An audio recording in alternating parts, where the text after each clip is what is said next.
അല്ലാഹുവിന്റെ പള്ളിമിനാരത്തിലൂടെ വാങ്ക് വിളിക്കുമ്പോ ഏറ്റവും കൂടുതൽ പറയാൻ അല്ലാഹു പറഞ്ഞ ലഫ്ള് ഏതാണ്? ഏറ്റവും കൂടുതൽ പറയാൻ അല്ലാഹു നിർദ്ദേശിച്ച ലഫ്ള് ഏതാണ്? അല്ലാഹു അക്ബർ, അല്ലാഹു അക്ബർ. അതിങ്ങനെ മനുഷ്യൻ കേട്ടുകൊണ്ടിരിക്കട്ടെ, അതിങ്ങനെ മനുഷ്യൻ കേട്ടുകൊണ്ടിരിക്കട്ടെ. അത് മനുഷ്യന്റെ കർണപിടത്തിലേക്ക് എത്തട്ടെ. നമസ്കരിക്കാറ് പള്ളിക്കൽ ടൗണിലൂടെ വിലപിടിപ്പുള്ള വാഹനത്തിന്റെ അകത്ത് ചാരിയിരുന്നുകൊണ്ട് പാട്ട് കേട്ടുകൊണ്ട് പോകുന്ന ആധുനിക കാലഘട്ടത്തിലെ യുവകോമളനാര ചെറുപ്പക്കാരന്റെ കർണപുടങ്ങൾ ഇടിച്ചു തുളച്ചകത്തേക്ക് കിടക്കട്ടെ. അല്ലാഹുവാണ് വലിയവൻ, അല്ലാഹുവാണ് വലിയവൻ, അല്ലാഹുവാണ് വലിയവൻ. നീ എവിടെ കിടന്നവനാ, നീ എവിടെ കിടന്നവനാ പൊട്ടാ? നീ മുന്തുള്ളി പിഞ്ചോരക്കട്ട, പിന്നെ ഇന്ന് കാട്ടം ചുമന്നോരു കുട്ട. സുജായി മുസ്ലിയാരെ ബൈത്താണ്. എത്ര അർത്ഥവത്താണ്! ഒരു മനുഷ്യനെ സംബന്ധിച്ചിടത്തോളം ഒരു നജസായ തെറിച്ചു വീണുപോയ തുള്ളിയിൽ നിന്ന് ജനിച്ചു വീണ മനുഷ്യവർഗത്തിന് അല്ലാഹു പടച്ചതമ്പുരാ കൊടുത്ത അപാരമായ അത്യുത്കൃഷ്ടമായ അനുഗ്രഹങ്ങളെ മതിമറന്നുകൊണ്ട് നെട്ടോട്ടമോടുന്ന ആ മനുഷ്യന്റെ കാതിലേക്ക് കേൾക്കട്ടെ. മനുഷ്യരെ, അല്ലാഹു നമുക്ക് നൽകിയ അനുഗ്രഹം എത്ര വലുതെന്നറിയുമോ?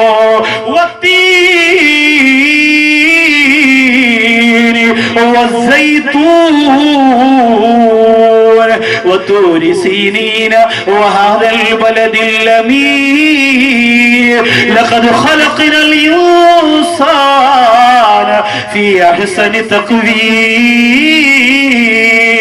അല്ലാഹുവിന്റെ ഖുർആനിൽ ഏറ്റവും പ്രധാനപ്പെട്ട ചില സത്യം കൊണ്ട് അല്ലാഹു റബ്ബുൽ ഇസ്സത്ത് പറയുകയാണ്, മനുഷ്യരെ ഏറ്റവും നല്ല രൂപത്തിലാണ് ഞാൻ പടച്ചിരിക്കുന്നത്, ഏറ്റവും നല്ല ഭാവത്തിലാണ് ഞാൻ പടച്ചിരിക്കുന്നത്.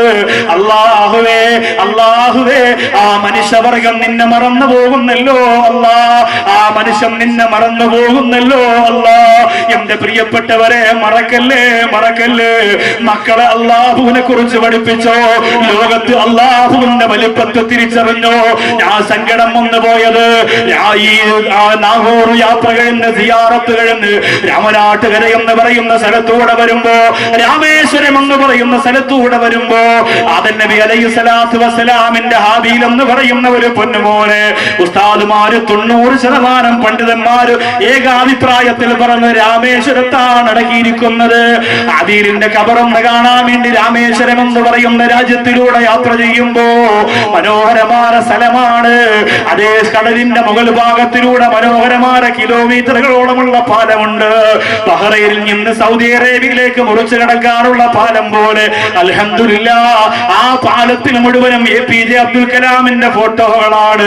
പെട്ടെന്നാണ് ഞാൻ ചിന്തിച്ചത്, രാമേശ്വരം അബ്ദുൽ കലാമിന്റെ നാടാണല്ലോ. മനസ്സൊന്ന് കുറിച്ചുപോയി, എവിടെയാണ് ആ മനുഷ്യനെ അടക്കിയിരിക്കുന്നതെന്ന് കാണാ. ഇന്ത്യ രാജ്യത്തിന്റെ യശസ് വാനോളം ഉയർത്തിയ മനുഷ്യനല്ലേ ലോകത്ത്. അങ്ങനെ ഒരു മനുഷ്യൻ മരണപ്പെട്ടിട്ട് ഇതുപോലെ ഒരു ആദരവ് കൊടുത്ത മറ്റൊരു മയ്യത്തിനെ കാണാൻ പറ്റുമോ? ലോകത്തൊരാൾ പോലും കുറ്റപ്പെടുത്താത്ത ഒരു മയ്യത്തല്ലേ. ആർക്കും ഒന്നും പറയാനില്ല, ആർക്കും മോശത്തരങ്ങളൊന്നും പറയാനില്ല. അല്ലാഹുവേ, ഞാൻ ആ ഖബറിന്റെ ഭാഗത്ത് ചെന്നപ്പോ ഗവൺമെന്റ് എഴുതി കൊടുത്ത വിശാലമായ വസ്തുവിന്റെ മധ്യഭാഗത്ത് ഒരു ചെറിയ ഖബറ്, അതിന്റെ ചുറ്റുവട്ടത്ത് വേറെ ഖബറുകളില്ല, സലാം പറയാൻ ഒരാളില്ല, ഖുർആൻ ഓതാൻ ഒരാളില്ല. മനസ്സുമല്ലാതെ സങ്കടം വന്നുപോയി. ഞാൻ അവിടെ പോയി ഒരു ഫാത്തിഹ ഓതി ഇന്ത്യ രാജ്യത്തിന്റെ ഏറ്റവും വലിയ പദവിയിലേക്ക് കാലെടുത്തു വെച്ച ആ ഒരു മഹാമനുഷ്യക്ക് വേണ്ടി ദുആ ചെയ്തവിടെ നിന്ന് തിരിക്കുമ്പോ എന്നോടൊപ്പം വന്ന കൂട്ടുകാര് പറഞ്ഞു, ഉസ്താദേ, ഈ മനുഷ്യന് വേണ്ടി ദുആ ചെയ്യണമോ? എന്തുകൊണ്ട് ദുആ ചെയ്തുകൂടോ?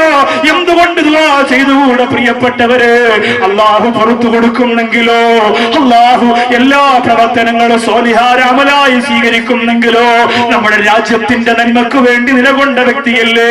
പരസ്യമായി കള്ളുകുടിച്ചതായിട്ട് ആരും കണ്ടിട്ടില്ല, വ്യഭിചരിച്ചതായിട്ട് ആരും കണ്ടിട്ടില്ല, പ്രസവിച്ച മാതാവിനെ ചവിട്ടിയതായിട്ട് ആരും അറിഞ്ഞിട്ടില്ല, ഒരു തിന്മകളും പരസ്യമായി ചെയ്തതായിട്ട് ആരും അങ്ങനെ പറഞ്ഞു കേട്ടിട്ടില്ല. പിന്നെ ഇബാദത്തിന്റെ കാര്യങ്ങളൊന്നും അറിയില്ല. പക്ഷേ ആ വ്യക്തി ചില പുസ്തകങ്ങൾ എഴുതിയിട്ടുണ്ടെന്ന് പിന്നീട് അറിയാൻ കഴിഞ്ഞു. അല്ലാഹുവിനെ കുറിച്ച്, അല്ലാഹുവിന്റെ വലിപ്പത്തെ കുറിച്ചൊക്കെ എഴുതിയിട്ടുണ്ടെന്ന് അറിയാൻ കഴിഞ്ഞു. പറഞ്ഞു. ഇംഗ്ലീഷ് ഭാഷയിലാണ് ഈ സമുദായം അതൊക്കെ മനസ്സിലാക്കുന്ന ഒരു കാലം വരട്ടെ. എന്റെ മുമ്പിൽ ഇരിക്കുന്നവരോടൊരു സങ്കടമാണ് ഞാൻ പറഞ്ഞത്. പക്ഷേ ഈ രാജ്യത്തിന് വേണ്ടി ഇത്രയും കഷ്ടപ്പെടുമ്പോ, ആകാശലോകത്തിന്റെ അത്ഭുതങ്ങളിലേക്ക് കയറി പോകുമ്പോ, 6 അടി മണ്ണിന്റെ അകത്തളത്ത് തന്നെ കൊണ്ടുവെക്കുമ്പോ, യാസീൻ വൽ ഖുർആനിൽ ഹകീം എന്ന ഒരാൾ, തനിക്കൊരു മകനില്ലാതെ, തനിക്കൊരു മകളില്ലാതെ ഒരു മനസ്സിന്റെ അകത്തൊരു സങ്കടം തോന്നിയിട്ടുണ്ടോ എന്നെനിക്കറിയില്ല. എന്റെ മുമ്പിൽ ഇരിക്കുന്നവരെ, നമുക്കാരുമില്ല ഒരാൾ, ആരോരും തിരിഞ്ഞു നോക്കാത്ത കബറായി നമ്മുടെ കബറ് മാറല്ലേ. അള്ളാഹുവിന്റെ വലിപ്പത്തരത്തെ മക്കൾക്ക് പറഞ്ഞു കൊടുക്കണേ. അള്ളാഹുവിന്റെ വലിപ്പത്തരത്തെ മക്കൾക്ക് പറഞ്ഞു കൊടുക്കണേ. അള്ളാന്റെ പള്ളിയിൽ നിന്ന് വാങ്ങി വിളിക്കുമ്പോ പഴയ കാലത്തൊക്കെ കുഞ്ഞുമക്കള് തലയിൽ തുണിയിടാൻ വേണ്ടിയിട്ട് ഉമ്മയോടകം ഇങ്ങനെ പറഞ്ഞു കൊടുക്കുമായിരുന്നു. ഇന്ന് മക്കൾക്ക് നേരമില്ല. 1 വയസ്സാകുന്നതിന് മുമ്പ് വലിയ ടാബ് വാങ്ങിച്ചു കൊടുത്തിട്ട് ഗെയിം കളിപ്പിക്കുകയാണ്. പരസ്പരം അടിച്ചും ഇടിച്ചും കൊട്ടാരങ്ങൾ തകർത്തെറിഞ്ഞ് മക്കളുടെ മനസ്സ് ഒരു പ്രതികാരത്തിന്റെ ഏറ്റവും വലിയ ദാഹം മനസ്സിന്റെ പിടക്കിടക്കുന്ന മക്കളായി വളർന്നുകൊണ്ടിരിക്കുകയാ. എല്ലാം തകർക്കുക, എല്ലാം നശിപ്പിക്കുക. നിങ്ങളുടെ പ്രിയപ്പെട്ട കുഞ്ഞുമക്കളോട് വാഹന കളിപ്പാട്ടം കൊടുക്കുന്ന കടയിൽ ചെന്നിട്ട്, മോനെ നിനക്ക് ഏത് വാഹനം വേണമെന്ന് ചോദിച്ചാ നിന്റെ പൊന്നുമോൻ ആദ്യം പറയുന്നത് എനിക്ക് JCB വേണമെന്നാണ്. അതാകുമ്പോ എല്ലാം പെട്ടെന്ന് തകർക്കാൻ പറ്റുമല്ലോ. നമ്മുടെ മക്കളുടെ മനസ്സങ്ങനെ ആയിപ്പോയുമ്മ, നമ്മുടെ മക്കളുടെ മനസ്സങ്ങനെ ആയിപ്പോയുമ്മ.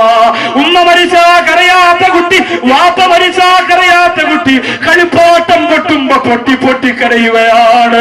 അല്ലാഹുവേ, അല്ലാഹുവേ, ഈ ലോകത്ത് നമ്മുടെ മക്കൾ നമുക്ക് ഉപകാരപ്പെടുമോ തമ്പുരാനെ? അറിയില്ല റഹ്മാനെ, അറിയില്ല പടച്ചവനെ. ഈ പള്ളിക്കൽ ഒരുപാട് നല്ല ആളുകളുള്ള സ്ഥലമാണ് റബ്ബേ.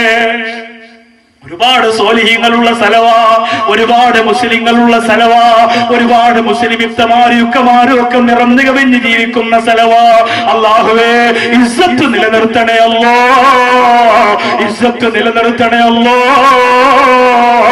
ഇസ്സത്ത് നിലനിർത്തണേ അല്ലാ. ഉസ്താദ് മോനെ ഒന്ന് പ്രഭാഷണം എവിടെയാ? പള്ളിക്കലാ ഉസ്താദ് എന്ന് പറഞ്ഞപ്പോ, മോനെ അത് നല്ല സ്ഥലവാ, ഒരുപാട് മുസ്ലിങ്ങളുള്ള സ്ഥലവാ, ചെറുപ്പക്കാർക്ക് നല്ല വാത് പറഞ്ഞു കൊടുക്കണം. മൈലക്കാട് ഷായുമായി ബന്ധപ്പെട്ട് അടുത്ത ഈ മാസം ലാസ്റ്റ് അൽഹംദുലില്ലാഹ് കൊല്ലം ജില്ലയുടെ ഇത്തിക്കരയിൽ ഞാൻ പ്രഭാഷണം നടത്തുന്നുണ്ട്. ആ കാര്യം പറഞ്ഞപ്പോ അതിന് ഉസ്താദ് പറഞ്ഞതാ, പള്ളിക്കാര് നല്ലവരാ, ഒരുപാട് മുസ്ലിം ചെറുപ്പക്കാരുള്ളതാ. എന്റെ പ്രിയപ്പെട്ട ചെറുപ്പക്കാരോ, അല്ലാഹുവിന്റെ വലിപ്പത്തരത്തെ അംഗീകരിച്ചതിന് വേണ്ടി ബിലാൽ മുഅദ്ദിൻ റളിയല്ലാഹു അൻഹു അനുഭവിച്ചത് നീ അനുഭവിക്കേണ്ടി വരൂല ചെറുപ്പക്കാരാ. സഅദ് റളിയല്ലാഹു അൻഹു സ്വന്തം മണവാട്ടിയെ മറന്നിട്ട് ഊരിപ്പിടിച്ച വാളെടുത്ത് അല്ലാഹു അക്ബർ എന്ന് പറഞ്ഞ ഒരു ത്യാഗം നിനക്ക് ഒരിക്കലും ചെയ്യേണ്ടി വരൂലടാ. അങ്ങനെ ഒരു അവസ്ഥ നമ്മുടെ രാജ്യത്ത് വരൂല പൊന്നുമോനെ. ഹംസ റളിയല്ലാഹു അൻഹു എന്റെ മുത്തു റസൂലിനെ തൊടാൻ ആർക്കാ ധൈര്യമെന്ന് ചോദിച്ചു ചാടി ഇറങ്ങിയിട്ട്, അല്ലാഹുവേ, വഹശി എന്ന് പറയുന്ന ക്രൂരമായ മനസ്സിന്റെ ഉടമ ആ ബഹുവന്യരെ വെട്ടിയെറിയുന്ന കഷണങ്ങളായി ഉഹദിന്റെ മണ്ണിൽ വാരി വലിച്ചെറിഞ്ഞു പോയ ത്യാഗം എന്റെ മുമ്പിൽ ഇരിക്കുന്ന ചെറുപ്പക്കാരാ നിനക്ക് ചെയ്യേണ്ടി വരില്ലടാ. പിന്നെ നിനക്ക് ചെയ്യേണ്ടി വരുന്നതെന്തോ? കല്യാണത്തിന് പോയാലും മരിപ്പിന് പോയാലും കളിക്കാൻ പോയാലും ക്രിക്കറ്റ് കളിക്കാൻ പോയാലും നീ കോളേജിൽ പോയാലും ജോലിക്ക് പോയാലും കച്ചവടത്തിന് പോയാലും ഓഫീസിൽ പോയാലും സ്ഥാപനങ്ങൾ നടത്തിയാലും ഗവൺമെന്റ് ജോലിയാണെങ്കിലും പോലീസ് ആകട്ടെ, പട്ടാളമാകട്ടെ, വക്കീലാകട്ടെ, ഡോക്ടറാകട്ടെ, എഞ്ചിനീയർ ആകട്ടെ, അധ്യാപകരാകട്ടെ, വാഹനം ഓടിക്കുന്ന ഡ്രൈവർമാരാകട്ടെ, കൂലിവേലക്കാരാകട്ടെ, ഓട്ടോ തൊഴിലാളികളാകട്ടെ, യൂണിയൻ തൊഴിലാളികളാകട്ടെ, ചുമട്ട് തൊഴിലാളികളാകട്ടെ, ടാപ്പിംഗുകാരാകട്ടെ, വയറിംഗുകാരാകട്ടെ, അല്ലാഹുവിന്റെ ദീനിന് വേണ്ടിയിട്ട് അല്ലാഹുവിന്റെ പള്ളി വിനാരത്തിലൂടെ അല്ലാഹു അക്ബർ എന്ന് വിളിച്ചാ പിന്നെ സമാധാനമില്ല ചെറുപ്പക്കാരോ. ആ പടച്ചവന് സുജൂദ് ചെയ്യുന്നത് വരെ പിന്നെ സ്വസ്ഥതയില്ല. അങ്ങനെ പോയി സുജൂദ് ചെയ്തിട്ട് മടങ്ങുമ്പോഴാണ് സമാധാനമുള്ളതെന്ന തിരിച്ചറിവ് എന്റെ പ്രിയപ്പെട്ട ചെറുപ്പക്കാർക്കുണ്ടാക്കുക. അത് ഏറ്റവും വലിയ ജിഹാദായിട്ട് എന്റെ മുമ്പിൽ ഇരിക്കുന്ന സഹോദരങ്ങളെ ഏറ്റെടുക്കുക. എന്റെ പ്രിയപ്പെട്ടവരെ, അതുകൊണ്ടാണ് ലോകത്തിന് എവിടെ പോയാലും അല്ലാഹു അക്ബർ, അല്ലാഹു അക്ബർ, അല്ലാഹുവിന്റെ വലിപ്പത്തെ തിരിച്ചറിയാ. നിസ്കരിക്കാതെ ഓടുന്ന നിന്നോട് അല്ലാഹു വിളിച്ചു പറയുകയാ, അല്ലാഹുവിന്റെ പള്ളിയിൽ നിന്ന് വിളിച്ചു പറയുകയാ, പെങ്ങളെ, പെങ്ങളെ, ഇന്ന് നിനക്ക് നേരമില്ലാതായി പോയല്ലോ. പഴയ പള്ളിക്കലല്ല, പഴയ പോങ്ങനാടല്ല, പഴയ തകരപ്പറമ്പല്ല, പഴയ കല്ലമ്പലമല്ല, പഴയ കാട്ടുചന്തയല്ല. പണ്ട് കാലത്ത് ഗതിയില്ലാതെ അരപ്പട്ടിണിയായി കഴിയുന്നിരുന്ന ഉമ്മമാർ ഇന്ന് സ്വർണ്ണ പാദസരം കൊണ്ടടിച്ചു നടക്കുന്ന കാലവാ. മാറു നിറഞ്ഞു കിടക്കുന്ന പത്തരപ്പവന്റെ പത്തരമാറ്റത്വ സ്വർണം ജനങ്ങൾ കാണാ അടിച്ചും ആട്ടിയും നടക്കുന്ന കാലവാ. 80 വയസ്സായ പെണ്ണ് പോലെ മോഡൽ ചുരിദാർ ധരിച്ചുകൊണ്ട് കടുവയിൽ പള്ളിയിലെ ഓഡിറ്റോറിയത്തിലാണെങ്കിൽ പോലും എനിക്ക് വീഡിയോക്കാരന്റെ മുന്നിൽ ചമഞ്ഞൊരുങ്ങണമെന്ന് പറഞ്ഞിറങ്ങി പോകുന്ന കാലവാ. ഈ കാലഘട്ടത്തിൽ നിന്ന് അല്ലാഹുവിന്റെ പൊരുത്തമാകുന്ന ഒരു പ്രകാശം പോലെ ഈ സദസ്സീന്ന് ഉയരട്ടെ എന്റെ പ്രിയപ്പെട്ടവരെ. അള്ളാഹുവിന്റെ പൊരുത്തത്തിലേക്ക് ഉയരട്ടെ പെങ്ങളെ. അള്ളാഹുവിന്റെ തൃപ്തിയിലേക്ക് ഉയരട്ടെ ചെറുപ്പക്കാരോ. അള്ളാഹു വലിയവനാണ്, അള്ളാഹു വലിയവനാണ് എന്ന് അംഗീകരിക്കാനുള്ള ഏറ്റവും വലിയ മനസ്സ് നിനക്ക് അള്ളാഹു തരട്ടെ. ലോകത്ത് അള്ളാഹുവിന്റെ വലിപ്പത്തരത്തെ നിഷേധിച്ചവരാരൊക്കെയുണ്ട് അവർക്ക് മുഴുവനും അള്ളാഹു കൊടുത്ത അദാബ് എന്റെ പ്രിയപ്പെട്ടവരെ ഖുർആൻ തന്നെ പറഞ്ഞു തരുന്നുണ്ട്. അള്ളാഹുവിന്റെ വലിപ്പത്തരത്തെ നിഷേധിച്ച മുഴുവൻ ആളുകൾക്കും അള്ളാഹു കൊടുത്ത പണി ഖുർആൻ തന്നെ കാണിച്ചു തരുന്നുണ്ട്. എത്രയോ സ്ഥലങ്ങൾ നമ്മൾ കണ്ടു, എത്രയോ സ്ഥലങ്ങൾ അള്ളാഹുവിന്റെ വലിപ്പത്തരത്തെ നാം അറിയാതെ മനസ്സിലാക്കി പോകുന്നു. ഇപ്പൊ നിങ്ങൾക്ക് സമയമില്ലെങ്കിൽ മനസ്സിലാക്കുന്ന പ്രധാനപ്പെട്ട 2 സമയമുണ്ട്. നമ്മൾ അറിയാതെ അള്ളാഹുവെ നീ തന്നെയാണ് വലിയവനെന്ന് തുറന്ന് സമ്മതിക്കുന്ന പ്രധാനപ്പെട്ട 2 സമയം. ഒന്ന് ഇന്നൽ മറളി, രോഗം വരുന്ന സമയം. ഡോക്ടർ പറയുന്നു നിങ്ങളുടെ വയറ്റിന്റെ ഈ ഇടതുഭാഗത്ത് വലതുഭാഗത്ത് ഒരു ചെറിയ മുഴ കാണുന്നുണ്ട്, ഒരു ചെറിയ സംശയമുണ്ട്, ബ്ലഡ് ഒന്ന് ടെസ്റ്റ് ചെയ്യുക, എന്നിട്ട് അത് കട്ട് ചെയ്ത് നമുക്കൊന്ന് RCCയിൽ വിടണം എന്ന് പറയുമ്പോഴാണ് ജീവിതത്തിൽ ആദ്യമായവൻ സുബ്ഹാനല്ലാഹ് എന്ന നെഞ്ചത്ത് കൈവച്ച് പറയുന്നത്. അതുവരെ കാത്തിരിക്കണം ഒരു സുബ്ഹാനല്ലാഹ് പറയാൻ. അബൂ ഹുറൈറ റളിയല്ലാഹു അൻഹു ഒരു ദിവസം 22,000 പ്രാവശ്യം സുബ്ഹാനല്ലാഹ് എന്ന് പറയുമായിരുന്നു. ബഹുമാനപ്പെട്ട അബൂ ഹുറൈറ റളിയല്ലാഹു അൻഹു അത്തിപ്പറ്റ ഉസ്താദിനെ കാണാൻ പോയി. മലബാറിന്റെ തീരത്തെ സൂര്യപ്രകാശം, നിലത്തിരുന്ന് മാത്രമേ ഭക്ഷണം കഴിക്കുള്ളൂ. 9 ആളുകൾ 10 ആളുകൾ ഒരുമിച്ച് ഉസ്താദിനെ കാണാൻ വന്നിട്ട് അവരൊക്കെ ചായ കുടിച്ചിട്ട് എഴുന്നേറ്റ് പോകുമ്പോൾ അവര് കുടിച്ച ഗ്ലാസിന്റെ അറ്റത്തിരിക്കുന്ന ചായയുടെ അല്പം തുള്ളികൾ 9 ആളുടെയും ഗ്ലാസിൽ നിന്ന് ഉസ്താദിന്റെ ഗ്ലാസിലേക്ക് ഒഴിച്ച് അത് കുടിക്കും, വൃത്തിയാക്കി കുടിക്കും. ഒരു തരി ഭക്ഷണം നിലത്ത് കഴിയില്ല, കളയില്ല. അദ്ദേഹത്തെ കാണാൻ ഒരു ദിവസം മഗ്‌രിബിന്റെ സമയത്ത് എന്നപ്പോൾ എന്നോട് പറഞ്ഞു, മോനെ സംസാരിക്കണമെന്നും ഇവിടുത്തെ സലാത്ത് മജ്‌ലിസിനെ കുറിച്ചൊക്കെ കുറെ പറയണമെന്നും ആഗ്രഹമുണ്ട്, പക്ഷേ മഗ്‌രിബിന് തൊട്ട് മുമ്പ് ഞാൻ അങ്ങനെ സംസാരിക്കുന്നില്ല. നമുക്കൊക്കെ ദിക്ർ ചൊല്ലണ്ടേ മോനെ, സുബ്ഹാനല്ലാഹി വബിഹംദി സുബ്ഹാനല്ലാഹിൽ അലീം വബിഹംദി അസ്തഗ്ഫിറുല്ലാഹ് ചൊല്ലണ്ടേ. ഇന്നത് ചൊല്ലിയാൽ തബ്ലീഗുകാരായി നമ്മളൊക്കെ. അതൊരു സംഘടനയ്ക്ക് വേണ്ടി എഴുതി കൊടുക്കാൻ ആരാ നിങ്ങളോട് പറഞ്ഞത്? ഒരു പ്രസ്ഥാനത്തിന് വേണ്ടി തീരെഴുതി കൊടുക്കാൻ ആരാ പറഞ്ഞത്? നമ്മൾ ചൊല്ലണ്ടേ? മഗ്‌രിബ് നമസ്കാരത്തിന്റെ ബാങ്ക് വിളിക്കുന്നതിന് മുമ്പ് 101 പ്രാവശ്യം സുബ്ഹാനല്ലാഹി വബിഹംദി ചൊല്ലാൻ പറഞ്ഞു. സുബ്ഹാനല്ലാഹി വൽഹംദുലില്ലാഹി വലാ ഇലാഹ ഇല്ലല്ലാഹു അല്ലാഹു അക്ബർ ചൊല്ലാൻ പറഞ്ഞു. ഇതൊന്നുമില്ലെങ്കിൽ നമ്മളൊക്കെ വലിയ ധീരന്റെ ആളുകളാണ്. പള്ളിയിലെ മൊയ്ലാരെ, കമ്മിറ്റിക്കാരെ, നാട്ടുകാരെ മൊത്തം പച്ചയ്ക്ക് വെട്ടി തിന്ന് നാട് പെണ്ണ് നടക്കാറില്ലാതെ അല്ലാഹുവിന്റെ അടുത്ത് പറയാൻ ധൈര്യമുണ്ടോ? ഒരു സുബ്ഹാനല്ലാഹ് പറയാൻ, മനസ്സ് നിറഞ്ഞൊരു സുബ്ഹാനല്ലാഹ് പറയാൻ ഇന്നുവരെ കഴിഞ്ഞിട്ടുണ്ടോ? വലിയ ധീരന്റെ ആളുകളായിട്ട് അങ്ങ് വിപ്ലവം നടത്തും. ചിന്തിച്ചു നോക്കുക സഹോദരങ്ങളെ.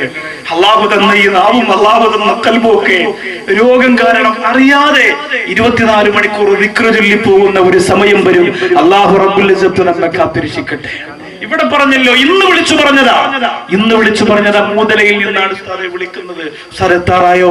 ഞാൻ വന്നുകൊണ്ടിരുന്നപ്പോ 8 വയസ്സുള്ള പൊന്നുമോന് തലയിൽ ബാധിച്ച രോഗവുമായി ബന്ധപ്പെട്ട് വെല്ലൂര് CMC ഹോസ്പിറ്റലിൽ ചികിത്സ നടന്നുകൊണ്ടിരിക്കുമ്പോ ആ പൊന്നുമോന്റെ വാപ്പ വിളിച്ചു പറഞ്ഞതാണ്, മൂതലയിലെ നൗഷാദ് ബാഗ് ഉസ്താദ് എന്ന് വരുമ്പോ എന്നെ മോന് വേണ്ടി ഒന്ന് ദുആ ചെയ്യിപ്പിക്കണം.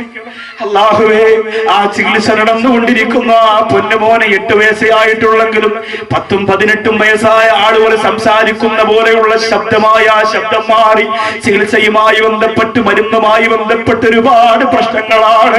എന്റെ പൊന്നുമോളെ, 3 വയസ്സുള്ള മക്കളെ ഉത്സവപ്പറമ്പിൽ കൊണ്ടുപോയി നിരക്കുന്ന പെങ്ങളെ, അല്ലാഹുവിനെ കുറിച്ച് പറഞ്ഞു കൊടുക്കാൻ നേരമില്ലാത്ത പെങ്ങളെ, സീരിയലിന്റെയും സിനിമയുടെയും മുന്നിൽ മക്കളെ തളച്ചിട്ട പെങ്ങളെ, എന്റെ പ്രിയപ്പെട്ട ചെറുപ്പക്കാരാ, എത്ര നല്ല ആരോഗ്യമാണാ നിനക്ക് അല്ലാഹു തന്നത്.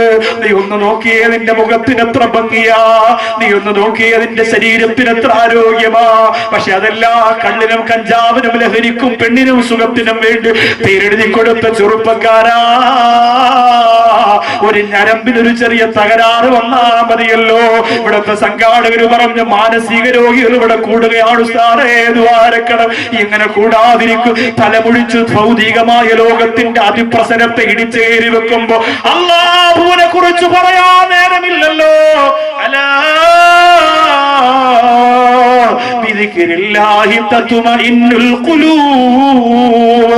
ഹൃദയത്തിന് സമാധാനം വേണമെങ്കിൽ അല്ലാഹുവിന്റെ ദിക്റുകൾ ചൊല്ലണ്ടേ.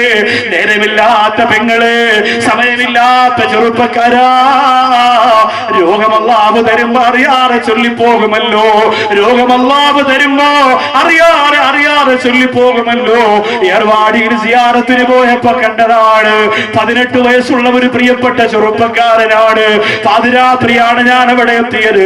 അല്ലാഹുവേ, തലകൊണ്ട് കല്ലിലിടിച്ച് രക്തം പാർന്നൊഴുകി പൊട്ടിക്കരഞ്ഞുകൊണ്ടാ ചെറുപ്പക്കാരൻ അല്ലാഹുവേ അവിടെ കിടന്ന് നിലവിളിക്കുമ്പോ ആ പ്രിയപ്പെട്ട പൊന്നുമോന്റെ ഉമ്മ ഓടി വന്നിട്ട് പറഞ്ഞു, നൗഷാദ് വാക്കൽ ഉസ്താദല്ലേ, 3 മാസം കൊണ്ട് എന്റെ പൊന്നുമോൻ ഇവിടെയാ, 3 മാസം കൊണ്ട് എന്റെ പൊന്നുമോൻ ഇവിടെയാ. ദുനിയാവുമായിട്ടൊരു ബന്ധവുമില്ല, ദുനിയാവുമായിട്ടൊരു ബന്ധവുമില്ല. ആ ഉമ്മ തസ്ബീഹ് ഇങ്ങനെ ചൊല്ലിക്കൊണ്ടിരിക്കുകയാണ്. ഇപ്പോഴാണ് ഉമ്മാക്ക് അല്ലാഹുവിന്റെ വലിപ്പത്തെ മനസ്സിലായത്. ഇപ്പോഴാണ് എല്ലാവരും അങ്ങനെ മനസ്സിലാക്കുക. നമ്മുടെ മക്കൾക്ക് അല്ലാഹു ക്യാൻസർ തരാതിരിക്കട്ടെ, നമുക്ക് അല്ലാഹു ആ രോഗം തരാതിരിക്കട്ടെ. അല്ലാഹുവിന്റെ വലിപ്പം അറിയണമെങ്കിൽ അതേ കല്ലമ്പലത്തിൽ നിന്ന് ബസ് കയറുക, പള്ളിക്കൽ നിന്ന് ബസ് കയറുക, തിരുവനന്തപുരത്തേക്ക് RCC ഒന്ന് വെറുതെ പോവുക. നിങ്ങളുടെ ആരും അവിടെ കിടക്കണ്ട, എന്നാലും ഒന്ന് പോകണം, എന്നാലും ഒന്ന് പോകണം. അല്ലാഹുവേ, മരണം പ്രതീക്ഷിച്ച് കിടക്കുന്ന 100 കണക്കിന് രോഗികളുണ്ട് അവിടെ. അവർക്ക് ചിരിക്കാൻ അറിയില്ല, അവർക്ക് കരയാൻ അറിയില്ല, അവർക്ക് ഭക്ഷണം കഴിക്കാൻ അറിയില്ല, അവർക്ക് വെള്ളം കുടിക്കാൻ അറിയില്ല. ഒരേ കിടത്തമാണ്. എപ്പോഴാണ് അസ്റായീൽ വരിക, എപ്പോഴാണ് അസ്റായീൽ വരിക, എപ്പോഴാണ് അസ്റായീൽ വരിക? അല്ലാഹുവേ, ഈ റമദാൻ മാസത്തിൽ ഒരു പ്രിയപ്പെട്ട RCCയിലെ പെങ്ങള് ഗൾഫിലേക്ക് ഫോൺ വിളിച്ച് പറഞ്ഞതാ, ഉസ്താദേ എന്റെ ഭർത്താവിനോട് ഒരുപാട് കഷ്ടപ്പെട്ടിട്ടാണ് നിങ്ങളുടെ നമ്പർ സംഘടിപ്പിച്ചത്. ഉസ്താദേ ദ്വാരക്കണം, എന്റെ പ്രിയപ്പെട്ട 3 മക്കളും ഉമ്മയില്ലാത്തവരാകും, അത് ഉറപ്പാണ്. ഞാൻ ക്യാൻസർ രോഗം ഏറ്റവും അധികം മൂർധന്യതയിൽ എത്തിപ്പോയ പെണ്ണാണ്, എന്തായാലും മരിക്കുമെന്ന് ഉറപ്പാണ് ഉസ്താദേ. അതുകൊണ്ട് ഈ പരിശുദ്ധ റമദാനിന്റെ അവസാന 10 ഒരു ദിവസം ഞാനൊന്ന് മരിക്കാൻ ഉസ്താദ് ദ്വാരക്കണമെന്ന് പറയുമ്പോ ഇങ്ങനെ ദ്വാരക്കും. പ്രിയപ്പെട്ടവരെ, റോസാപ്പൂവിന്റെ ഇതളുകൾ പോലിരിക്കുന്ന പ്രിയപ്പെട്ട മക്കളുടെ ഫോട്ടോ ആ ഭർത്താവ് അയച്ചു പൊട്ടിക്കരന്നിട്ട് പറയുന്നു, ദുആ ചെയ്യല്ല ഉസ്താദേ, എന്റെ മക്കൾക്ക് ഉമ്മാന്ന് പറഞ്ഞാൽ എന്നെക്കാലം ജീവനാണ്, അവൾക്കും ജീവനാണ്. പക്ഷെ എന്തായാലും മരിക്കുമെന്ന് ഉറപ്പല്ലേ. അതുകൊണ്ട് റമദാനിൽ മരിക്കാനുള്ള കൊതി കൊണ്ടാണ് എന്റെ പള്ളിക്കൽ വന്നിരിക്കുന്ന പെണ്ണേ, നിനക്കെന്ന് ശരീരം നിറച്ച് സ്വർണ്ണമിടാൻ അല്ലാഹു ഭാഗ്യം തന്നല്ലോ. നല്ല മനോഹരമായ ഒരു ഭവനത്തിന്റെ അകത്ത് കിടക്കാൻ നിനക്ക് അല്ലാഹു ഭാഗ്യം തന്നല്ലോ. നല്ലൊരു ഭർത്താവിനെ തന്നല്ലോ, മക്കളെ തന്നല്ലോ. എന്റെ പൊന്നുമോളെ, എന്നിട്ട് അല്ലാഹുവിന്റെ വലിപ്പത്തെ തിരിച്ചറിയാത്തതുണ്ട്. എന്തിനാ മുസല്ലേൻ ഇറങ്ങി ഓടുന്നത്? എന്തിനാ മേജുക്ക് പോലെ നമസ്കരിക്കുന്നത്? സമാധാനത്തോടെ ഒന്നുകൊടുത്തുകൊണ്ട് ആ നമസ്കാരത്തിൽ നിന്നൊന്ന് കരഞ്ഞൂടെ പെങ്ങളെ? ഒരു തുള്ളി കണ്ണീരിന്റെ കണ്ണീർ നിന്ന് വരെ വീണിട്ടുണ്ടോ? അല്ലാഹ് അറിഞ്ഞവരെങ്ങനെയാ നമസ്കരിച്ചത്? അല്ലാഹുവിന്റെ വലിപ്പത്തെ അംഗീകരിച്ചവരെങ്ങനെയാ നമസ്കരിച്ചത്? ഇമാം ബുഖാരി റളിയല്ലാഹു അൻഹു, ബുഖാരി എന്നെല്ലാവരും തലയിലെടുത്തു വെച്ച് പറയുന്നുണ്ടല്ലോ, ബുഖാരിയിലുണ്ടോ? എന്റെ പ്രിയപ്പെട്ടവരെ, പകൽ സമയത്ത് ഒരു ഖത്തം മുഴുവനും ഓതി തീർത്തിരുന്ന ഇമാമുന ബുഖാരി റളിയല്ലാഹു അൻഹു പകൽ സമയത്ത് ഒരു ഖത്തം മുഴുവൻ ഓതി തീർത്തിരുന്നു. അള്ളാഹുയുടെ ഗുരുത്വവും പൊരുത്തവും നമുക്ക് തരട്ടെ. രണ്ടാമത്, അള്ളാഹുവിന്റെ വലിപ്പത്തെ മനുഷ്യൻ മനസ്സിലാക്കുന്നത് എപ്പോഴാ പറയാൻ പോവാണ്. കുറച്ച് ബക്കറ്റ് വേഗം എടുത്ത് എല്ലാവരുടെ മുന്നിലും തണലിന് വേണ്ടി ചെയ്യാൻ. പാവപ്പെട്ടവരുടെ വെയിലും സൂര്യപ്രകാശവും മാറ്റിയിട്ട് തണല് കൊടുക്കാൻ പോവാണ്. അള്ളാഹു കബൂൽ ചെയ്യട്ടെ, അള്ളാഹു സ്വീകരിക്കട്ടെ. പടച്ചവനെ, എനിക്ക് ക്യാൻസർ എനിക്കും എന്റെ കുടുംബത്തിനും എന്റെ മക്കൾക്ക് തരല്ല റബ്ബേ എന്ന് പറഞ്ഞിട്ട് നിയത്ത് ചെയ്യും. എന്തെങ്കിലും ക്യാൻസറിന്റെ അണുക്കൾ നമ്മുടെ രക്തത്തിലുണ്ടെങ്കിൽ, അറിയാൻ പറ്റൂല, രോഗം അങ്ങനെയാണ്, ഉണ്ടെങ്കിൽ അള്ളാഹുവേ ഇന്നത്തെ ഇവിടുത്തെ ദുആന്റെ ബറക്കത്തുകൊണ്ട് ലാസ്റ്റ് ഇൻഷാ അല്ലാഹ് പറയുന്നുണ്ട്, 100 ദിർഹം ഒരു ദിവസം അള്ളാന്റെ മാർഗത്തിൽ സ്വതക്ക ചെയ്ത പുണ്യം കിട്ടുന്ന ഒരു ദിക്ർ, 100 ദിർഹം സ്വതക്ക ചെയ്ത പ്രതിഫലം കിട്ടും. ഈ ഒരു ദിക്ർ ചൊല്ലിയാൽ 100 പ്രാവശ്യം ആ ഒരു ദിക്ർ ചൊല്ലിയാൽ 100 ദിർഹം അള്ളാന്റെ മാർഗത്തിൽ സ്വതക്ക ചെയ്ത കൂലി കിട്ടും എന്ന് പറഞ്ഞ ആ ദിക്ർ ഇപ്പൊ പറയാത്തത് എന്താ? പൈസ ഇടുന്നതിന് വരെ നിങ്ങൾ ദിക്ർ ഇല്ല, തീരുമ്പോ പറഞ്ഞുതരാം.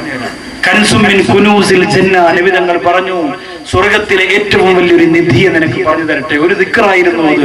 അബൂ ഹുറൈറ റളിയല്ലാഹു അൻഹു പറഞ്ഞു കൊടുത്ത ആ ദിക്റും ഇൻഷാ അല്ലാഹ് അത് രണ്ടും പഠിക്കണം, 11 പ്രാവശ്യം വെച്ച് ചൊല്ലണം, എന്നിട്ട് വേണം ദുആ ചെയ്ത് പോവാൻ.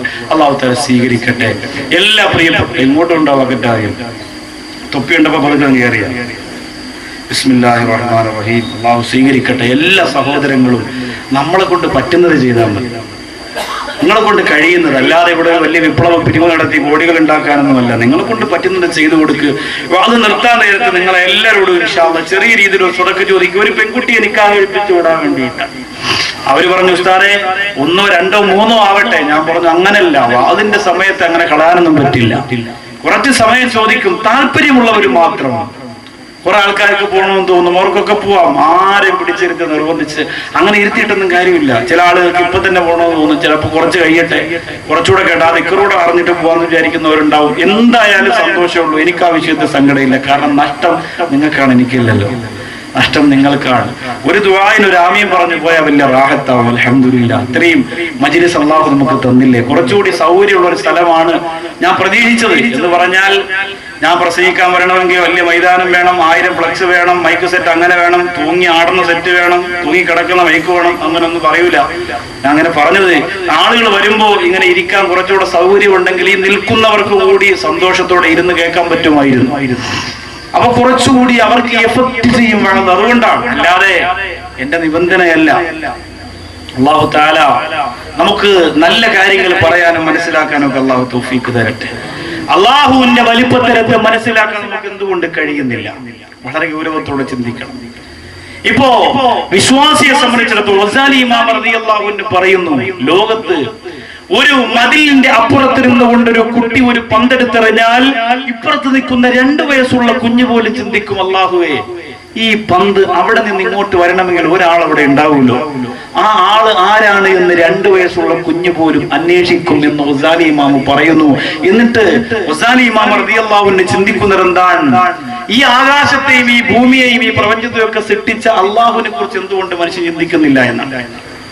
ഒരു ചെറുപ്പക്കാരന്, ഒരു യുവാവിന് ഒരു സമയം സ്കലിക്കുന്ന ബീജത്തുള്ളിയിൽ നിന്ന് 500 മില്യൺ കുഞ്ഞുങ്ങളെ ഉണ്ടാക്കാനുള്ള ശക്തിയുണ്ട് എന്നാണ്. ഒരു പ്രാവശ്യം സ്കലിക്കുന്ന ബീജത്തിൽ നിന്ന് 500 മില്യൺ കുഞ്ഞുങ്ങളെ ഉണ്ടാക്കാനുള്ള ശക്തി ഒരു പ്രാവശ്യം സ്കലിക്കുന്ന ബീജത്തിനുണ്ട് എന്നാണ്. അതിൽ നിന്നാണ് അള്ളാഹു ഒന്നിനെ സെലക്ട് ചെയ്യുന്നത്. കുഞ്ഞുങ്ങളില്ലാത്തവരവിടെ ഉണ്ട്. അള്ളാഹു മക്കളെ കൊടുക്കട്ടെ, അള്ളാഹു മക്കളെ കൊടുക്കട്ടെ. ഇൻഷാ അല്ലാഹ് ഇന്ന് കാര്യമായിട്ട് ദുആ ചെയ്യും. അള്ളാഹു മക്കളെ കൊടുക്കട്ടെ. 500 മില്യൺ മക്കളെ ഉണ്ടാക്കാനുള്ള ശക്തി ഒരു സമയത്ത് സ്കലിക്കുന്ന ഈ ബീജത്തിലുണ്ട് എന്നാണ്. അതിൽ നിന്ന് ഒന്നിനെ അള്ളാഹു തിരഞ്ഞെടുത്തിട്ടാണ് നൗഷാദ് ബാക്കവിയാക്കിയത്, അദ്ദൂദി മന്നാനിയാക്കിയത്, അഷ്റഫ് സാഹിബാക്കിയത്, എന്റെ മുമ്പിൽ നിൽക്കുന്ന ഓരോരുത്തരെയും ഇങ്ങനെ ആക്കിയത് ഒന്നിനെ അള്ളാഹു തിരഞ്ഞെടുത്തിട്ടാണ്. എന്തൊരു അത്ഭുതമാണ്, നിങ്ങൾ ചിന്തിച്ചു നോക്കിയേ. അപ്പൊ ഇത് ഇത്രയും അപാരമായ അനുഗ്രഹങ്ങളെ, അത്ഭുതങ്ങളെ കൊടുത്ത മനുഷ്യൻ എന്തുകൊണ്ട് മനസ്സിലാക്കുന്നില്ല? യഥാർത്ഥ വിശ്വാസിയെ സംബന്ധിച്ച് ഗസാലി ഇമാം പറയുന്നു, അൽ മുഅ്മിനു ഖായിറുൻ ഫില്ലാഹ് വൽ കാഫിറു ഖായിറുൻ ഫീ ഖൽഖില്ലാഹ്. അവിശ്വാസികൾ അള്ളാഹുവിന്റെ സൃഷ്ടികളെ കുറിച്ച് ചിന്തിക്കുള്ളൂ. വിശ്വാസികൾ സൃഷ്ടികളിലൂടെ അള്ളാഹുവിനെ കുറിച്ചാണ് ചിന്തിക്കുക. ഇപ്പൊ കന്യാകുമാരിയിൽ പോകണമെന്ന് മക്കൾ നിർബന്ധിക്കുന്നു. ഓണത്തിന്റെ അവധി വരട്ടെ, മക്കളെ കൊണ്ടുപോകാന്നൊക്കെ വാപ്പച്ചി പറഞ്ഞു. ഉള്ള പൈസയൊക്കെ ഓടിയതും അല്ലാത്തതൊക്കെ കൂട്ടി വെച്ച് അങ്ങനെ മക്കളെ കൊണ്ട് കന്യാകുമാരി പോയി. ഭാര്യ പറഞ്ഞു, ഇക്കാ എനിക്ക് എന്തായാലും സൂര്യാസ്തമയം ഒന്ന് കാണണം. അങ്ങനെ സൂര്യാസ്തമയം കാണിക്കാൻ കൊണ്ടുപോയി. സൂര്യൻ ഇങ്ങനെ അസ്തമിക്കുമ്പോൾ യഥാർത്ഥ വിശ്വാസി പറയേണ്ടത് എന്താണ്? അത് കാണുമ്പോൾ മാഷാ അല്ലാഹ്, സുബ്ഹാനല്ലാഹ്, അൽഹംദുലില്ലാഹ്, തബാറക്കല്ലാഹ്, ഇതിൽ ഏതെങ്കിലും ഒന്ന് ഒരു വിശ്വാസി പറയണം. ഓട്ടോമാറ്റിക് പറഞ്ഞു പോയാൽ അവൻ വിശ്വാസിയാണ്. ചിന്തിക്കാതെ തന്നെ പെട്ടെന്ന് സുബ്ഹാനല്ലാഹ്, അറിയാതെ പെട്ടെന്ന് സുബ്ഹാനല്ലാഹ് എന്ന് പറഞ്ഞവർ തന്നെ വിശ്വാസിയാണെന്നാണ് യഥാർത്ഥ ഒരു വിശ്വാസം. കാരണം ഇത് അള്ളാഹുവിന്റെ അത്ഭുതമല്ലേ അത് കണ്ടത്. നമ്മൾ ഇന്ന് അതിന് പകരം പറയുന്നത് എന്താ? ഉമ്മാമാരുടെ മക്കൾ ചോദിക്കും, എങ്ങനെയുണ്ട് ഉമ്മാമ? ഏത് ബാവുവാണോ? സുബ്ഹാനല്ലാഹ്, ലക്ഷം വീട്ടിലെ ബാവുവാണോ, പള്ളിക്കിലെ ബാവുവാണോ? എന്തായാലും ബാവു എന്ന് പറയാതെ. അത് കഴിഞ്ഞ് പിന്നെ ബ്യൂട്ടിഫുൾ, അമേസിംഗ്, അങ്ങനെ കുറെ സിംഗ്, കുറെ ഫുള്ളും ഒക്കെ ഇങ്ങനെ പറയും. ഇതിങ്ങനെ പറഞ്ഞിട്ടാണ് ഇങ്ങനെ ആസ്വദിക്കുക നമ്മുടെ മക്കളും നമ്മുടെ ഉമ്മയും നമ്മുടെ ഉപ്പയും ഒക്കെ അല്ലേ.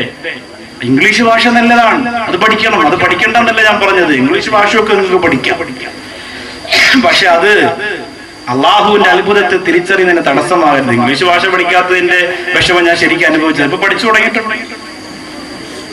ഗൾഫിലൊക്കെ പരിപാടിക്ക് പോകുമ്പോ ചിലപ്പോ കൂടിയ ആളുകളൊക്കെയാണ് പരിപാടിക്ക് വിളിക്കുന്നതെങ്കിൽ ചിലപ്പോൾ ബിസിനസ് ക്ലാസ് ടിക്കറ്റ് ഒക്കെ എടുത്തിരും. ഞാൻ അങ്ങനെ ചോദിക്കലൊന്നുമില്ല, എനിക്ക് അത് തന്നെ വേണം, ഭയങ്കര വാളാണ്, കാലൊക്കെ നീര് വരും, സാരിയിരിക്കണം എന്ന് പറയുന്നില്ല. തൂങ്ങിന്നാണെങ്കിലും തൂക്കിക്കൊണ്ട് പോലെ എയർ ഇന്ത്യക്ക് ഇടയ്ക്കിടയ്ക്ക് തൂങ്ങേണ്ടി വരും ചിലപ്പോൾ. എന്നാലും പക്ഷെ അങ്ങനെ പോകുമ്പോ എപ്പോ ബിസിനസ് ക്ലാസ്സിൽ കയറിയാൽ എപ്പോഴും കയറി ചെന്നാലും ഉണ്ടാവുമല്ലോ താത്തച്ചി വെറുതെ കേട്ടുകൊണ്ട് വന്നിട്ട്, അപ്പൊ ഞാൻ ഐ ആർ സ്ലീപ്പിംഗ് പ്ലീസ്. കാരണം എന്താ, ഈ സാധനം പറഞ്ഞു കൊടുക്കുക എന്നെ കൊണ്ടറിയാം, ഞാൻ പഠിച്ചിട്ടില്ലല്ലോ. കാരണം എന്റെ അവസ്ഥ അതല്ലേ. പക്ഷെ ഇപ്പൊ അൽഹംദുലില്ലാഹ് കുറെ പഠിച്ചു. നമുക്ക് പഠിക്കാമല്ലോ, ലോകത്ത് എന്തൊക്കെ വിദ്യകളുണ്ട് പഠിക്കാൻ, ഒക്കെ നമുക്ക് പഠിക്കാം. സ്കൂളിൽ നിന്ന് തന്നെ പഠിക്കാൻ പറ്റുമൊന്നുമില്ല. തൊടിയൊരു ഉസ്താദ് 3 വരെ സ്കൂളിൽ പോകുള്ളൂ. ഇതുപോലെ ഇംഗ്ലീഷ് പ്രൊഫസർ പോലും പറയില്ല. ജാമ്യാനൂരിയിലെ പ്രിൻസിപ്പൾ ആലിക്കുട്ടി ഉസ്താദ് മലയാള പത്രം കാണുന്നത് തന്നെ മൂപ്പർക്ക് ഹറാമാണ്. പുള്ളി വായിക്കുന്ന ഫുൾ ഇംഗ്ലീഷ് പത്രം, സ്കൂളിൽ പോയിട്ടില്ല. അപ്പൊ അതിന് സ്കൂളിലൊന്നും പോകണമെന്നില്ല. അതൊക്കെ അള്ളാഹു തരുന്ന കഴിവല്ല. നമ്മൾ പഠിക്കണം, പരിശ്രമിക്കണം. മനുഷ്യൻ പരിശ്രമിച്ച് പഠിക്കണം. എല്ലാ ഭാഷയും പഠിക്കണം. ലോകത്ത് യാത്ര ചെയ്യണ്ടേ, പല സ്ഥലത്തും പോകണ്ടേ. എല്ലാം ഇങ്ങനെ ചൂണ്ടിക്കാണിക്കേണ്ടി വരും, ഇതിൽ നിന്ന് ഒരെണ്ണം അതിൽ നിന്ന് ഒരെണ്ണം എന്ന് പറയുന്നത്. അപ്പൊ അത് വേണം. അതിനു വേണ്ടിയിട്ടാണ് പറഞ്ഞത്. നമ്മുടെ മക്കളൊക്കെ പഠിപ്പിച്ചു, ആവശ്യത്തിനെല്ലാം വേണം. പക്ഷേ പറയേണ്ട സമയത്ത് അൽഹംദുലില്ലാഹ് അള്ളാഹുവിന്റെ അത്ഭുതത്തെ മനസ്സിലാക്കാൻ എന്റെ പ്രിയപ്പെട്ടവർക്ക് സാധിക്കണം. അള്ളാഹുവിന്റെ വലിപ്പത്തരത്തെ രണ്ടാമത് മനസ്സിലാക്കുന്ന ഒരു സമയം ഇപ്പോഴാണ്. അങ്ങനെ മനസ്സിലാക്കാതെ പോയവരൊക്കെ ആ സമയത്ത് മനസ്സിലാക്കിയവരാണ്. ആരായിരുന്നു പ്രിയപ്പെട്ടവരെ? ഫിറഔൻ ആരായിരുന്നു പ്രിയപ്പെട്ടവരെ? അന റബ്ബുക്കുമുൽ അലാ, ഞാനാണ് ഏറ്റവും വലിയവൻ. അല്ലാഹുവല്ല, ഈ പ്രപഞ്ചത്തെ പടച്ചത് അല്ലാഹുവല്ല, ആകാശത്തെ പടച്ചത് അല്ലാഹുവല്ല, ഭൂമിയെ പടച്ചത് അല്ലാഹുവല്ല, ഞാനാണ് ലോകത്ത് ഏറ്റവും അധികം കഴിവുള്ളവനെന്ന് പ്രഖ്യാപിച്ച ഫിർഔൻ ലഅനത്തുല്ലാഹി അലൈഹി 300 വർഷം ജീവിച്ചു എന്നും 200 വർഷം ജീവിച്ചു എന്ന അഭിപ്രായം പറയുന്നു. പ്രബലമായത് 300 കൊല്ലം ഭൂമിയിൽ ജീവിച്ചു എന്നാണ്. 300 കൊല്ലം ജീവിച്ചു എന്നാണ്. ഏറ്റവും ആയുസ് കൂടുതലുള്ള ഒരു ജീവജാലങ്ങളിൽപ്പെട്ട ഒന്നാണ് കാക്ക. കാക്ക 290 കൊല്ലം ജീവിക്കുമെന്നാണ്. കാക്ക ഭയങ്കര ആയുസ്സാണ് കാക്കയ്ക്ക്. 290 കൊല്ലമൊക്കെ കാക്ക ജീവിക്കുമെന്നാണ്. നമ്മളും ചിന്തിച്ചു നോക്കി, അത്രയും കൊല്ലം ഒരു പറവ ജീവിച്ചിരിക്കും. അള്ളാഹു കൊടുക്കുന്ന കഴിവാണ്. ആയുസ് പറവ് കോഴിക്കാണ് അത്ര, അല്ലെങ്കിൽ ആയുസ് ഇല്ലല്ലോ. അപ്പൊ അതിനിപ്പോ ക്യാപ്റ്റർ ചിക്കൻ കൂടെ ഇറങ്ങിയിട്ടുള്ളതുകൊണ്ട് ജനിക്കണതിന് മുമ്പ് തന്നെ പൊരിച്ചങ്ങ് അടിക്കുകയാണ്. അപ്പൊ അതല്ലേ കോഴി തള്ളയോട് കോഴിക്കുഞ്ഞുങ്ങൾ ചോദിച്ചു തരാം നമ്മുടെ പേരെന്താണ്. അപ്പൊ പറഞ്ഞു എല്ലാരും ജീവിച്ചിരിക്കുമ്പോഴാണ് പേര്, നമുക്ക് മരിച്ചതിന് ശേഷമാണ് പേര് മക്കളെ. ചിക്കൻ ഫ്രൈ 65, 75 ഒക്കെ. അപ്പോ ലോകത്ത് അങ്ങനെ കുറെ ജീവികളുണ്ട്. ഏറ്റവും ഉറക്കം കുറഞ്ഞ ജീവി ഏതെന്ന് പറയാം. ഏറ്റവും ഉറക്കം കുറഞ്ഞ ജീവി ഇപ്പൊ ഉറങ്ങുന്നവരൊക്കെ ഇപ്പൊ നമുക്ക് ഏറ്റവും ഉറക്കം കുറഞ്ഞ ജീവി ഏതാ പറയാ? പാവല്ല, ഭയങ്കര പഠിത്തല്ലേ. നവാസ സാബിർ നവാസ്. ഏറ്റവും ഉറക്കം കുറഞ്ഞ ജീവിയുണ്ട് ലോകത്ത്. ഏറ്റവും ഉറക്കം കുറഞ്ഞ ജീവി, ഉറക്കമേ ഇല്ല, അല്പ ചെറിയ ഉറക്കമുള്ളൂ. ഏത് ജീവിക്കാം? അല്ല, ഉറുമ്പല്ല, കോഴി. നിങ്ങൾ പറയും മൊയിലാർ ഫുള്ള് കോഴിയാണല്ലോ പിടുത്തമല്ല. സംഭവം അതിനെ കുറിച്ച് പറഞ്ഞതാ. കോഴിക്ക് ഉറക്കം കുറവാ. ഏതെങ്കിലും കോഴി 5 മിനിറ്റ് കൂടുതൽ ഉറങ്ങാൻ അങ്ങ് കാണിച്ചു തരാൻ. കോഴി കുറഞ്ഞ ചെറിയ ശബ്ദം ഉറക്കം എന്നുള്ള സംഭവം കോഴിക്കില്ല. നിങ്ങൾ ഇന്നുപോലെ നോക്കി ഉറങ്ങി പോകരുത്. കുറുക്കം വന്ന് കടിച്ചുകൊണ്ട് പോകും കോഴി. കോഴിക്ക് ഉറക്കം കുറവാ. ലോകത്ത് അങ്ങനെ ഒരുപാട് അത്ഭുത ജീവികളുണ്ട്. പക്ഷേ അള്ളാഹു പടച്ച തമ്പുരാൻ ഫിർഔനിന് രോഗം വന്നു എന്നൊക്കെ ചില ആളുകൾ പറയുന്നു. വെറുതെ ആ ഫിർഔനിന് തലവേദന പോലും അള്ളാഹു കൊടുത്തില്ല, ഒരു പനി കൊടുത്തില്ല ഫിർഔനിന് അള്ളാഹു. നല്ല ആരോഗ്യമുള്ള ശരീരം. ഒരു ദിവസം ഒരു മാടിനെ തിന്നുമായിരുന്നു ഫിർഔൻ. ഒരു ദിവസം ഒരു മാടിനെ ഫിർഔൻ ഒരുമിച്ച് തിന്നുമായിരുന്നു. എത്ര അത്ഭുതം! ഫിർഔനിന്റെ കൊട്ടാരത്തിലേക്ക് കടക്കാൻ 100 സ്റ്റെപ്പുകൾ ഉണ്ടായിരുന്നു അത്രേ. ഓരോ സ്റ്റെപ്പിലും ഫിർഔൻ കടന്നു ചെല്ലുമ്പോ അർത്ഥനഗ്നകളായ സ്ത്രീകളെ നിർത്തിയിട്ട് അവരുടെ മാറിടത്തിൽ പിടിച്ചുകൊണ്ടായിരുന്നു അത്രേ ഫിർഔനിന്റെ കൊട്ടാരത്തിലേക്ക് ഫിർഔൻ കയറിപ്പോയിരുന്നത്. നിങ്ങൾ ചിന്തിക്കും, ആ വീടിന്റെ പാലുകാച്ചിനെങ്കിലും ഒന്ന് പോയാൽ മതിയായിരുന്നു. നമ്മളെപ്പോഴും അതിനെക്കുറിച്ച് ചിന്തിക്കുന്നവരാണ്. എവിടെ ഒരു മൈനസ് പോയിന്റ് ഉണ്ടോ അതിൽ പിടിക്കും നമ്മൾ. അങ്ങനെയാണ് നമ്മുടെ മൈൻഡ് അങ്ങനെ ആയി പോയത് കൊണ്ടാണ്. പക്ഷേ ഫിർഔൻ അങ്ങനെ കയറി. എന്തിനാണ് അള്ളാഹു അങ്ങനെ കൊടുത്തത്? അവൻ എവിടം വരെ പോകുന്ന അള്ളാഹു എന്ന് നോക്കട്ടെ എന്ന് വിചാരിച്ചു. നിങ്ങളിൽ പലരെയും അള്ളാഹു അങ്ങനെ വിട്ടിരിക്കാണ്ട്. നിങ്ങൾ പറയും, മൊയ്ലാരി പറഞ്ഞതുപോലെ അത്ര വലിയ പ്രശ്നങ്ങളൊന്നുമില്ല, ഞാൻ 10-17 കൊല്ലമായിട്ട് ഒരു പള്ളി കയറിയിട്ടില്ല, പിന്നെ എനിക്ക് ഒരു പ്രശ്നമില്ല, റാത്ത നല്ല ബിസിനസ്, നല്ല കച്ചവടം, സെറ്റപ്പ്, മക്കളൊക്കെ മലേഷ്യയിൽ, അവിടെ നല്ല ബിസിനസ്, ഒന്നിനും ഒരു പ്രശ്നമില്ല, വളരെ റാഹത്താ. ഫിർഔനിന്റെ വലിയ റാഹത്തായിരുന്നു മരണം വരെ. ഒരു കുഴപ്പമുണ്ടായില്ല, ഒരു പ്രശ്നവും ഉണ്ടായില്ല ഫിർഔനിന്, ഒരു പ്രശ്നം ഉണ്ടായില്ല. പക്ഷേ അള്ളാഹുവിന്റെ വലിപ്പത്തരത്തെ ആ നശിച്ചവൻ തിരിച്ചറിഞ്ഞത് എപ്പോഴാണെന്നറിയോ? എപ്പോഴാ? അള്ളാഹു പടച്ച തമ്പുരാൻ മൂസാ നബി അലൈഹിസ്സലാത്തു വസ്സലാമിനോട് എത്ര പ്രാവശ്യമാ പറഞ്ഞത്? മൂസാ, ഫിറഔനിന്റെ അടുത്തൊന്ന് ചെന്ന് പറയണം മൂസാ, ഒന്ന് ചെന്ന് പറയണം മൂസാ. മൂസാ നബി അലൈഹിസ്സലാത്തു വസ്സലാമിനോട് പറഞ്ഞു, ഇദ്ഹബ് ഇലാ ഫിറഔന ഇന്നഹു ത്വാ. അവൻ ഹറാമ ചെയ്തു കൂട്ടി അള്ളാഹുവിന്റെ വലിപ്പത്തരത്തെ നിഷേധിച്ചവനായി പരാജയത്തിന്റെ പടുകുഴിയിൽ വീഴുന്നതിന് മുമ്പ് മൂസാ, നീ ഒന്ന് ചെല്ലണം മൂസാ. മൂസാ നബി അലൈഹിസ്സലാം എന്ന് പറഞ്ഞപ്പോഴൊക്കെ കളിയാകിയില്ലേ, കുറ്റപ്പെടുത്തിയില്ലേ, പരിഹരിച്ചില്ലേ? അവസാനം അതാ കലീമുല്ലാഹി മൂസാ നബി അലൈഹിസ്സലാം തന്റെ വടി കൊണ്ടടിച്ച് സമുദ്രത്തിന്റെ മുകൾ ഭാഗത്ത് പാലം പണിന്ന് കുതിരക്കുളമ്പടി പോലും പുറത്തു കേൾക്കുന്ന ഗാംഭീര്യതയോടെ അവര് രക്ഷപ്പെട്ടു പോകുമ്പോഴാണ് പടച്ചവനെ ആ ഫിർഔനും അനുചരന്മാരും ചിന്തിക്കുന്നത്, കടന്നു പോകാ ഈ പാറക്കെട്ടുകൾക്ക് മുകളിലൂടെ കടന്നു പോകാമെന്ന് തീരുമാനിച്ചതപ്പോഴാ. അവിടെ ചരിത്രം പറയുന്നു, ഫിർഔൻ ഇരുന്നത് പെൺകുതിരയുടെ മുകളിലാണ്. ആ പെൺകുതിര ഫിർഔനെ കൊണ്ട് ഓടിയപ്പോ ഫിർഔൻ തന്റെ അനുചരന്മാരോട് പറഞ്ഞു, ഒന്ന് പിടിച്ചു വെക്കുക. കുതിരയെ നിർത്തി. ഇതിന്റെ കാരണം പാലം ചിലപ്പോ ഇടിഞ്ഞു വീഴാൻ സാധ്യതയുണ്ട് എന്ന് ആ പാലം കണ്ടപ്പോഴേ മൂസാ നബി അലൈഹിസ്സലാമിന് ഫിർഔനിന് മനസ്സിലായി. കാരണം ഇത് മൂസായുടെ റബ്ബ് കെട്ടിയ പാലമാ, എനിക്കെന്തായാലും ഉപകാരം ഉണ്ടാവൂല എന്ന് ഫിർഔന് നേരത്തെ അറിയാം. എങ്കിലും അവൻ പറയുന്നു, ഞാനാണ് റബ്ബ്. അഹങ്കാരം നോക്കണം. അഹങ്കാരം മനസ്സിൽ വന്നാൽ എത്ര മൊയിലാർ എത്ര നല്ലവരെ വാദം പറഞ്ഞാൽ എഴുന്നേറ്റ് പോകാൻ പാടിയെന്ന് പറഞ്ഞു എഴുന്നേറ്റ് പോകും. അംഗീകരിക്കൂല. ഏത് ഉസ്താദ് എത്ര നല്ല രീതിയിൽ വാദം പറഞ്ഞാലും കൽബിന്റെ അകത്ത് മാറ്റം ഉണ്ടാക്കൂല. നിങ്ങൾ ഒരാൾ തീരുമാനിക്കുന്നു, ഏതൊക്കെ രീതിയിൽ നിങ്ങൾ എങ്ങനെ വാദം പറഞ്ഞാലും ഇവിടുത്തെ ചെറുപ്പക്കാര് പാവപ്പെട്ട പെൺകുട്ടികളെ കെട്ടിക്കാൻ ഇറങ്ങി വരുമ്പോ എന്റെ കയ്യിൽ നിന്ന് ഒരു 10 കാശ് അവർക്ക് കിട്ടുമെന്ന് മൊയിലാരെ നിങ്ങൾ വിചാരിക്കേണ്ട. അതിനുവേണ്ടി നിങ്ങൾ വാദം പറയണ്ട. നിങ്ങൾ ആരും ഒരു നാണയത്തൊട്ട് കൊടുത്തില്ലെങ്കിലും ലോകത്ത്